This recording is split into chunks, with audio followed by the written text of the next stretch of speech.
Syederalun PJ Bupati Biren Aulia Sofyan PhD mengawali safari Ramadan tahun ini ke Masjid Imam Syafi'i Jenib, Desa Blangme Timu Jenib Biren pada Kamis 21 Maret 2024.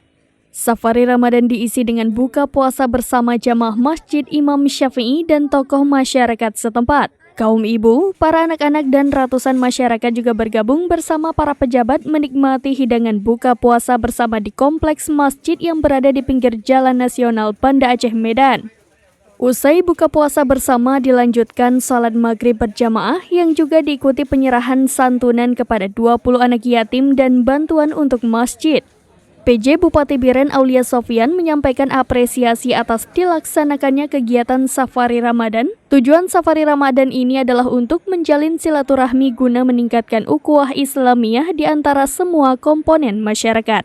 Dari Biren, Yusmandin Idris, serambinews.com. Download Tribun X sekarang, menghadirkan lokal menjadi Indonesia.